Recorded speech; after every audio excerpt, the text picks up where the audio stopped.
All right, everyone, get ready, because today we're doing a deep dive on something I know we've all wondered about at some point.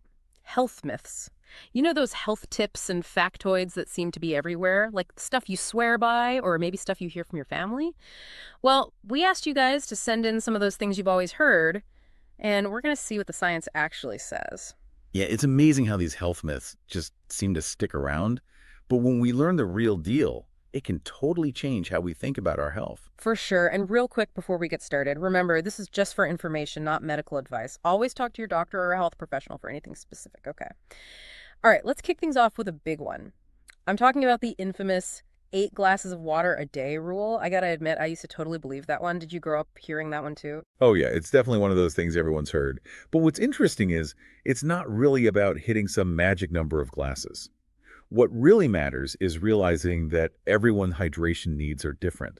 The stuff you do every day, the place you live, even the food you eat, it all makes a difference. Makes sense. It's not like one size fits all, right? Exactly. Think of your body like a complex machine. It actually tells you when it needs fluids through thirst. So you're saying I should just listen to my body. Mind blowing. But really, are there other signs I should be aware of? Totally. One easy thing to check is the color of your pee.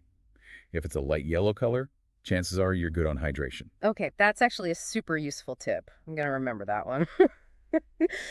All right, let's move on to another big one, something that's gotten really popular. Going gluten-free. I feel like everyone knows someone who went gluten-free and suddenly felt amazing. But we did some digging to see if going gluten-free is really necessary for everyone. Yeah, there's often this idea that gluten is inherently bad for you. But there's a big difference between celiac disease, which is an autoimmune condition, and just being sensitive to gluten.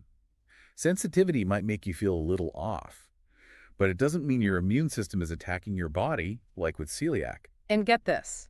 The research we looked at said only about 1% of people actually have celiac disease. That's a tiny amount compared to how many people are avoiding gluten, right? It really shows you how big this misconception has gotten. Now, if you have celiac, yeah, avoiding gluten is super important. But for most people, gluten's not actually harmful. So, is there a downside to cutting out gluten if you don't need to? Well, a lot of gluten-free products, even though they've gotten a lot better, often don't have as many nutrients as the regular stuff. So unless a doctor or healthcare provider has told you have a problem with gluten, you probably don't need to cut it out. Good to know. All right, this next one takes me right back to being a kid. My grandma would bundle me up in layers upon layers of clothes because she was convinced that if I got cold, I'd get sick.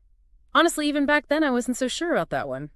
I mean, colds are caused by viruses, not the weather, am I right? You're right to question that. The common cold definitely comes from a virus.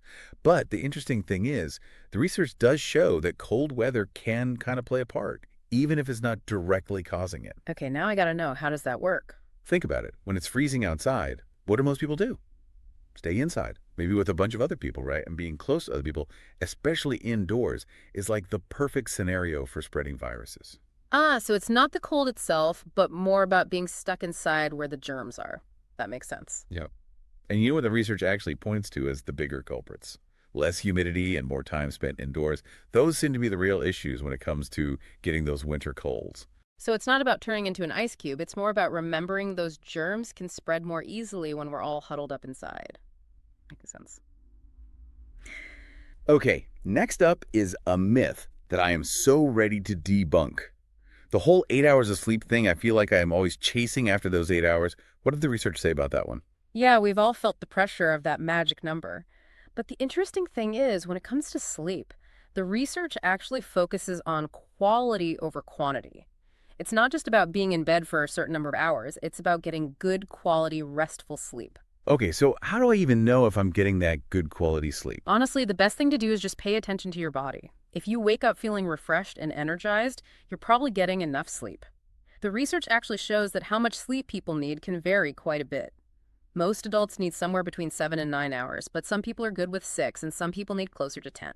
Wow, this is actually a relief to hear. Maybe I'm not as sleep deprived as I thought. Okay, ready for our last myth. This one's a classic, especially if you grew up with pool parties. Waiting an hour after eating before swimming. I remember hearing about this rule all the time. Did the researchers actually look into this one? They sure did. Turns out that rule is more of a myth than anything else. While it's true that your body sends some extra blood to your stomach to help with digestion, it's not really enough to mess with your swimming or give you cramps. So it's fine to just jump in the pool after a meal. Most of the time, yeah. Yeah. But like always, it's a good idea to check in with how you're feeling. If you're super full and uncomfortable, it's probably smart to give yourself a little time to digest. Just be sensible about it. That's good advice in general, isn't it? Listen to your body and be sensible. Man, today has been a wild ride. We went from busting water myths to figuring out if cold weather actually makes us sick. It really makes you think twice about all the stuff we think we know about health. It definitely does. So, for everyone listening who's been taking notes like I have, what are the biggest takeaways from all this myth busting?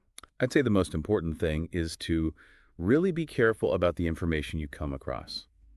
Don't just believe something because you've heard it a million times or because it sounds right. Look for information from trustworthy sources. Have those conversations with your doctor or a health professional.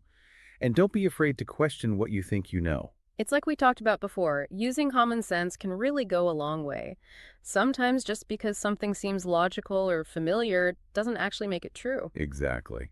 And here's something else that's important to keep in mind. What we consider to be true about health and wellness is always changing. Something we think is true now might be completely different based on new research later on. That's so true. It's like we're always learning new stuff. We can't just assume we have all the answers when it comes to our health, right? It's a never-ending journey of discovery. So here's something I want everyone to think about. If we busted all these common health myths today, what other stuff are we believing that might not actually be true? Like, are there things about food, exercise, or just how we live our lives in general that we should be looking at a little closer? Whoa, that's definitely something to think about. It reminds us to always be a little curious and think critically about the things we hear. Absolutely. Well, on that note, it's time to wrap up this deep dive on health myths. We hope you feel a little more confident about figuring out what's true when it comes to your health, and that you'll trust your gut when something doesn't feel right. Remember, knowing more about your health gives you power. Stay curious, stay informed, and never be afraid to ask questions. Thanks for joining us for all the myth-busting fun, and we'll see you on our next deep dive.